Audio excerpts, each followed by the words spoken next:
Hello, നമ്മൾ ഇന്നത്തെ video ഒരുപാട് സന്തോഷം തരുന്ന ഒരു വീഡിയോ ഉണ്ടോ. 2026 നമുക്ക് കിട്ടിയ ഫസ്റ്റ് അച്ചീവ്മെന്റ് എന്നൊക്കെ 2025 ഞങ്ങളെ സംബന്ധിച്ച് കുഴപ്പമില്ലാത്തൊരു വർഷം തന്നെയായിരുന്നു കേട്ടോ.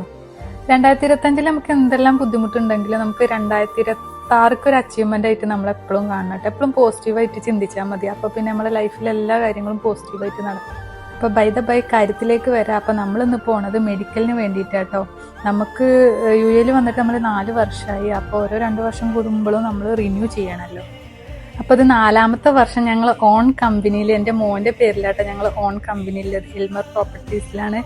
അപ്പോൾ അവൻ്റെ പേരിലാണ് എൻ്റെ എമിറൈസ് ID കമ്പനി നെയിം വരുന്നത്. അതിലും വലിയ സന്തോഷം എനിക്ക് 2026 വരാനില്ല.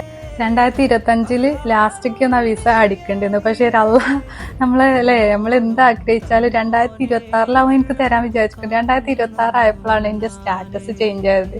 ജനുവരി 2-ാം തീയതി ആയപ്പോൾ എൻ്റെ സ്റ്റാറ്റസ് ചേഞ്ചായി. ഇപ്പം മെഡിക്കലിന് വേണ്ടി വന്നിക്കാണ് കേട്ടോ. ഞങ്ങൾക്ക് ഷാർജ സഹാറ സെന്ററിലാണ് കിട്ടിയിട്ടുണ്ടായിരുന്നത്. അപ്പോൾ അതിനു വേണ്ടി ഒരു ആപ്ലിക്കേഷൻ ഫോമും വിസ കോപ്പി അതേപോലെ പാസ്പോർട്ട്, ഈ 3 കാര്യങ്ങൾ മാത്രം മതി. പിന്നെ ഫസ്റ്റ് ചെന്നാൽ തന്നെ ഫോൺ നമ്പർ ചോദിക്കും. അത് കൊടുത്തു കഴിഞ്ഞാൽ നമ്മൾ അതിൻ്റെ ഉള്ളിലേക്ക് അവർ വിളിക്കും. അപ്പൊ ഞാനും റീനുവാണ് ഉള്ളിലേക്ക് പോയത്. ലൈനിങ് കൊണ്ട് പുറത്തിരുന്നത് സഫയാണ് കേട്ടോ. അപ്പൊ അവിടെ 55 ദിർഹം നമ്മൾ പേയ്മെന്റ് ചെയ്യണം. അവരെ സർവീസ് ചാർജ് ആണത്.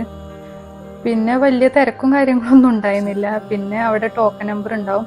അപ്പൊ അതിനനുസരിച്ച് അവർ വിളിക്കൂട്ടോ. ഫസ്റ്റ് നമ്മൾ പാസ്പോർട്ട് കൊടുക്കണം അവിടെ. പിന്നെ നമ്മൾ അവിടെ സൈൻ ചെയ്യണം. പിന്നെ ഇവിടെ തന്നെ വിസ കോപ്പി ചോദിക്കും. അപ്പൊ ഞാൻ എൻ്റെ വിസ കോപ്പി ഫോണിലാണ് കാണിച്ചു കൊടുത്തത്. പിന്നെ ആ സ്ക്രീൻ ഉണ്ടല്ലോ, ആ സ്ക്രീനിൽ ഇങ്ങനെ ടോക്കൺ നമ്പർ നമ്മളത് ഇങ്ങനെ വരുമ്പോൾ ഓരോ കൗണ്ടർക്ക് ഇങ്ങനെ പോയി കൊടുത്താൽ മതി.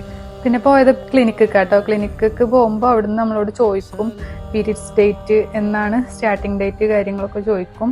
അപ്പോൾ അതിനുശേഷം നമുക്കൊരു ബ്ലഡ് ടെസ്റ്റ് ഉണ്ട്, അതിന് വേണ്ടിയിട്ടാട്ടോ അത് ചോദിക്കണത്. പിന്നെ പ്രഗ്നന്റ് ആണോ അല്ലേ എന്നൊക്കെ ചോദിക്കും. പിന്നെ അതിനുശേഷം നമ്മൾ നേരെ ലാബിൽ കേട്ടോ വിളിക്കുക. ലാബിക്ക് വിളിച്ചിട്ട് നമ്മളെ ബ്ലഡ് ടെസ്റ്റിന് വേണ്ടിയിട്ട് ബ്ലഡ് എടുക്കും.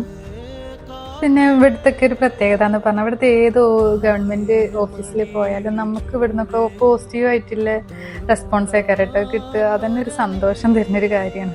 പിന്നെ അവിടുത്തെ ലാസ്റ്റ് ആയിട്ടുള്ള പ്രൊസീജിയറാണ് എക്സ്റേ കേട്ടോ. ജസ്റ്റ് ഒന്ന് എക്സ്റേ എടുക്കും. അത് കഴിഞ്ഞാൽ നമുക്ക് അവിടുത്തെ പ്രൊസീജിയർ കംപ്ലീറ്റ് ആയി. പിന്നെ നമ്മളെ UAE പാസ് ഓപ്പൺ ആയി കഴിഞ്ഞാൽ നമ്മളെ എല്ലാ ഡീറ്റെയിൽസും കാണാൻ പറ്റും കേട്ടോ. സ്റ്റാറ്റസ് ചേഞ്ച് ആയോന്നുള്ളത് ICB തുറന്നു കഴിഞ്ഞാൽ നമുക്ക് വിസ കാര്യങ്ങളൊക്കെ വന്നിക്കണോ, പ്രിന്റ് ആയി വന്നിക്കണോ എന്നുള്ളതൊക്കെ നമുക്ക് കാണാം കേട്ടോ. പിന്നെ നമുക്ക് കിട്ടിയ സമയം എന്ന് പറഞ്ഞാൽ ഒരു 4 മണി ടൈം ആയിരുന്നു കേട്ടോ. അപ്പോൾ റീന് പോയിട്ട് മാച്ചാന്നാണ് ഒരു കോഫിയൊക്കെ വാങ്ങിയിട്ടുണ്ട്. പിന്നെ നമ്മൾ ജ്യൂസ് വാങ്ങി അങ്ങനെ നമ്മൾ പോന്നിട്ടോ. ഫുഡൊക്കെ കഴിച്ചിട്ടാ പോയത്.